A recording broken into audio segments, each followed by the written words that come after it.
সন্ধ্যা হলেই অন্ধকার নেমে আসে টাকি পর্যটন কেন্দ্রে। ক্ষোভ বাড়ছে পর্যটকদের। রাজ্যের মানচিত্রে অন্যতম জনপ্রিয় পর্যটন কেন্দ্র হলো টাকি। উত্তর 24 পরগনা জেলার বিভিন্ন প্রান্তে ছড়িয়ে ছিটিয়ে রয়েছে নানা পর্যটন কেন্দ্র। তার মধ্যে টাকি অন্যতম। ইছামতি নদীর তীরে ভারত বাংলাদেশ সীমান্তে অবস্থিত এই পর্যটন কেন্দ্রে সারা বছরই বহু পর্যটক এখানে ভিড় করেন। ইছামতি নদীর তীর থেকে বাংলাদেশের দৃশ্যপট দেখার পাশাপাশি প্রাচীন রাজবাড়ি, মিনি সুন্দরবন সহ প্রাচীন সৌন্দর্য এতটাই মনোরম যে এখানে এসে মন ভরে যায় পর্যটকদের। তবে এই টাকি পর্যটন কেন্দ্রের একাংশে সন্ধে হলে নেমে আসছে অন্ধকার। অবস্থায় তো এখন কিছু নেই।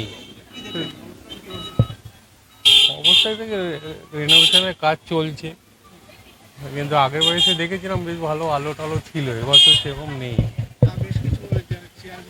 চেয়ারগুলো তো সব ভাঙা, একটাও বসার মতো চেয়ার নেই, সব কটা চেয়ার ভাঙা।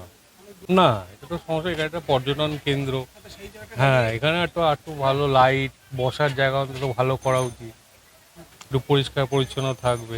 একাধিক বৈদ্যুতিক আলোক স্তম্ভ বিকল, এর ফলে একাধিক যেমন আলোর অভাব। ঠিক অপরদিকে ইছামতি নদীর পাড়ে বাংলাদেশের ওপারের দৃশ্যকে এক মুহূর্ত দেখার জন্য তৈরি বেঞ্চগুলোর অনেকাংশে ভাঙাচুরো অবস্থায় পড়ে রয়েছে। এর ফলে সন্ধ্যা হলে যেমন আলোর অভাব, ঠিক অপরদিকে পরিকাঠামোর অভাব বোধ করছেন রাজ্য থেকে আসা পর্যটকরা। টাকি পর্যটন কেন্দ্রে এসে যেন বেশ কিছু সমস্যার মধ্যে পড়তে হচ্ছে পর্যটকদের। একটু লাইটটা একটু ডেভেলপ হলে খুব ভালো হতো, যেহেতু অনেক দূর থেকে এখানে আপনার মানুষজন ঘুরতে আসে। এই জন্য লাইটটা একটু ডেভেলপড হলে মানে মানুষের একটু আনন্দটা আর একটু বেশি হতো, রাস্তাঘাটে চলাচল করতে সুবিধা হতো। এই জায়গাটা অনেকটাই অন্ধকার হয়ে আছে, যেহেতু রিভার সাইড, অনেক দুর্ঘটনা ঘটতেই পারে। অনেক বাচ্চারা আছে, বাচ্চারা অনেক সময় মানে দুর্ঘটনার সম্মুখীন হয়ে যেতে পারে। এই জন্য লাইটটা হলে দেখতে সুবিধা হয়, যার জন্য দুর্ঘটনার কবল থেকে অনেকটা রক্ষা পাওয়া যায়।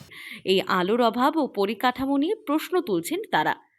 এই বিষয়ে টাকিতে বেড়াতে আসা পর্যটক অর্ঘ্য মণ্ডল জানান, ভারত বাংলাদেশ সীমান্তে টাকির জায়গাটা অসাধারণ, বারবার আসার ইচ্ছা থাকবে। কিন্তু এবার দেখলাম আলো ও বেশ কিছু পরিকাঠামোগত সমস্যা রয়েছে। এগুলোর উপর প্রশাসন নজর দিলে পর্যটকদের সংখ্যা আরও বাড়বে। বসিরহাট থেকে জুলফিকার মোল্লার রিপোর্ট, লোকাল 18 বাংলা।